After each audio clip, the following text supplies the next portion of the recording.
In this video, we're going to go through the rules of exponents, and we're also going to do quite a few practice problems.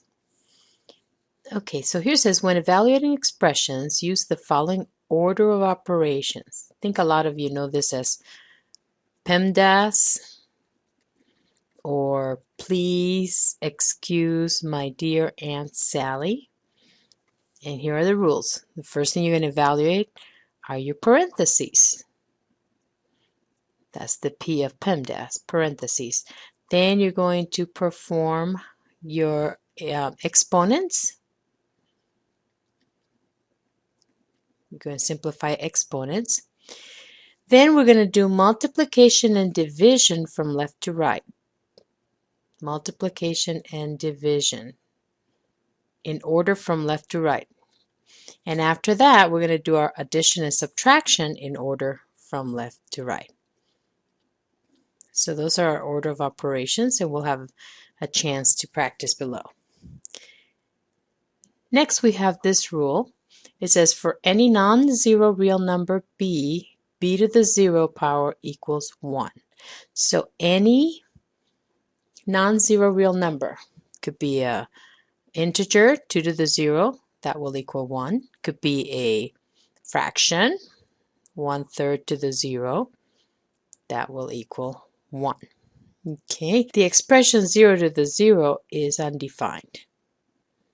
So we can't raise 0 to the 0 power. For any real number a and natural numbers m and n, a to the m times a to the n equals, so this is called the product rule. It says, what do we do when we have the same base, two numbers that have the same base and they have exponents, and we're multiplying them? And what we do then is that we keep the base and we add their exponents. So we'll be doing some examples later on. This next rule is called the power rule. And it's, as you can see, you have a base raised to an exponent, and then you're taking the entire number and raising it to the nth power. And what you do here is you keep the base again, but you multiply these two exponents, m times n. So that's called the power rule. In the next rule, we have two bases. We have two numbers, a times b, and we're raising it to the nth power. And what we're going to do here is that we're going to distribute the exponents. So we end up with a to the n times b to the n.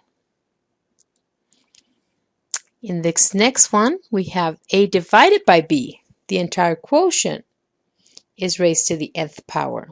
But again, we are going to distribute the exponent, so we'll get a to the n. So we get a to the n over b to the n. Okay, so let's use some of these exponent rules that we reviewed above. Let's evaluate each expression. Again, we're going to use the order of operations. You see here that we have 3 plus 2 to the 3rd divided by 2. And you know that our order of operations is as such. We have no parentheses. Here's our exponent. So 2 to the 3rd, we're going to evaluate that first. And that's 2 times 2 times 2. And we know that's 4 times 2, or 8. So we get 3 plus 8 over 2. Then we're going to do our multiplication division in order from left to right, which really only has this division right here. So 8 divided by 2 is 4. So 3 plus 4. And finally, we add these two to get 7. Let's look at the next one. We do have a parenthesis this time, and it is 1/2 raised to the 3rd power. So let's talk about what that is. 1/2 times 1/2 times 1/2. And remember, with fractions, you multiply across. So 1 times 1 times 1 is 1. And 2 times 2 is 4 times another 2 is 8. So this 1/2 to the 3rd power is just 1/8. So we have 2 times 1/8. And let's put that 2 over 1 so that then we can multiply across, and we get 2 over 8, which reduces to 1/4. So that's a 1/4. This next problem is interesting because students often get it wrong. And I actually want you to see that we're going to talk about the difference between this number 3 and then number 4. Notice that in number 4, you've got parentheses around your number and the negative sign, and then you have your exponent. But in number 3, you don't have parentheses. So in number 3, the base that goes along with this exponent of 4, so the exponent is 4, the base is positive 3, just the number right in front. And this subtraction sign, or this negative sign here, that just means the opposite of 3 to the 4th. So that negative sign means the opposite of 3 to the 4th. So we know that our answer is going to be negative. And what's 3 to the 4th? Well, 3 times 3 times 3 times 3. So that's 9 times another 9, or 81. And we want the opposite of that. So our answer is negative 81 for number 3. Now in number 4, you notice that this time the negative sign is actually included along with the 4 in the parentheses. So this time the base is actually negative 4. The parentheses tells us that. And the exponent is 2. So a negative 4 squared is negative 4 times another negative 4. And that's going to give us a positive 16. So this time our answer is positive. So go ahead. You want to review these two because these problems tend to show up in quizzes and tests everywhere. Okay, let's go to the next. The next section is zero exponents. So 4 to the 0, remember we talked about our rule above. Any non-zero real number to the 0 equals 1. So 4 to the 0 equals 1. Okay, so here we go again. Remember, recall, just like in our problem above, the exponent of 0 only goes with the base of positive 3, and this negative sign again is going to mean the opposite of. So the opposite of 3 to the 0 is the opposite of 1, which is a negative 1. So this time our answer is negative 1.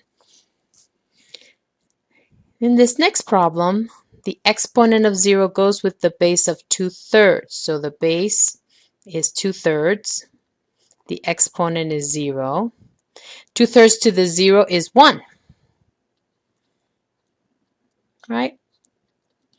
And so we're going to have 4 times 1. And 4 times 1 is 4. Okay, let's look at section on the product rule.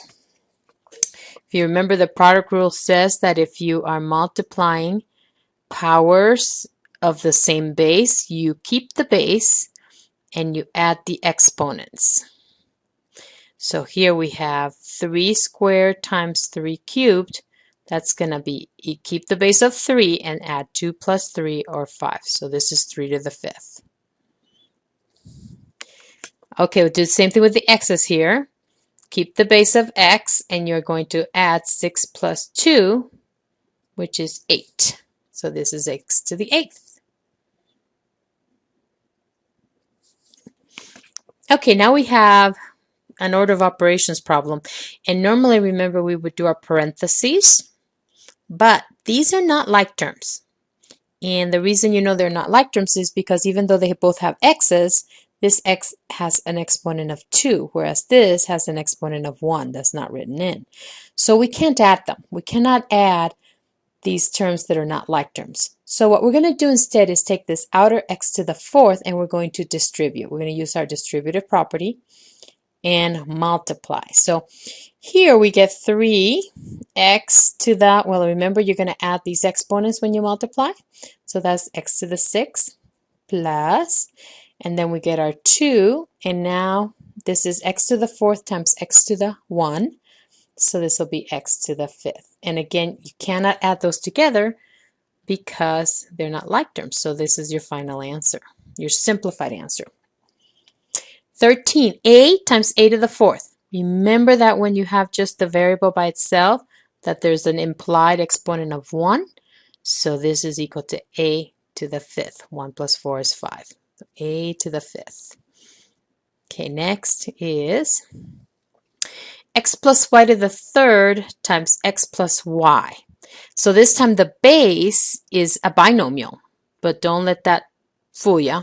We are not going to distribute the 3 because of the plus here, but we are going to combine these two expressions here. And what's the exponent on this guy back here? Well, that's a 1. So we keep the base. Just so happens that the base is a binomial. That's not a bad thing. And then we add 3 plus 1, and that's 4. So x plus y to the fourth is your final answer. Okay, we're going to do the power rule in this next section. So 2 to the third raised to the fifth power. Remember, you were going to keep the base of 2. This time we multiply the 3 times 5. So that gives us 2 to the 15th. Okay, going to the next one, x to the fourth raised to the fourth. Keep the base of x, multiply 4 times 4. That gives us x to the 16th. This next one, we have two bases. We have a negative 2 and we have a b cubed. So we are going to distribute this 3 both to the negative 2 and also here multiply to the b cubed. So it's going to look like this. Negative 2 cubed, and then we have the b cubed cubed. So see how I split that up? And now what's negative 2 cubed? Well, that's a negative 2 times a negative 2, which is 4 times another negative 2. So this is a negative 8. And here we keep our base of b, and we multiply 3 times 3, gives us a 9. So negative 8b to the 9th. Okay, in number 21, we have parentheses and the exponent. This time this exponent of 4 only going to be distributed with the x cubed and the y squared, not the 3 because the 3 is outside the parentheses. So that 3 kind of hangs along. Okay, so then you're going to take x cubed to the fourth times y squared to the fourth. So that's 3. Okay, and then here you multiply these two. So you get x to the 12th. And here with the y, you multiply 2 times 4 and you get y to the 8th. With the quotient, you know, this division, this fraction raised to the 6th power, we're going to distribute the 6 both to the x and the y. So we get x to the 6th over y to the 6th. And that's our simplified answer. Here we get 6 squared, but then this binomial, you want to leave it in a parenthesis because this whole binomial is the base. And you cannot distribute that square when there's a plus or minus here, when it's not a single term. So this is as simple as that goes. So be careful about that if you get that in your tests or in your homework. Let's go to the next one. Okay, we have this exponent of 2 that's going to be distributed times the 3, base of 3, base of x, and base of x cubed. So it's got to go all 3 places. And then we've got this exponent of 3 that's going to be distributed times the negative 2 times the x to the 4th and here to the y squared. Okay, so we have 3 squared x squared y to the 6th, because we multiply those two, times negative 2 to the 3rd x to the 12th, and then y to the 6th, because we multiply those exponents. Now we're going to continue. We're going to keep going. Negative 2 cubed we did earlier. Remember that was a negative 8? And we know that 3 squared is 9. 3 times 3. So 9 times negative 8 is negative 72. Then we have x squared times x to the 12th, which now we use our product rule. So that means keep the base, and you are going to add those exponents. So we get x to the 14th. And then we have a y to the 6th times another y to the 6th, which is y to the 12. There's 12 y's, and that's our final answer.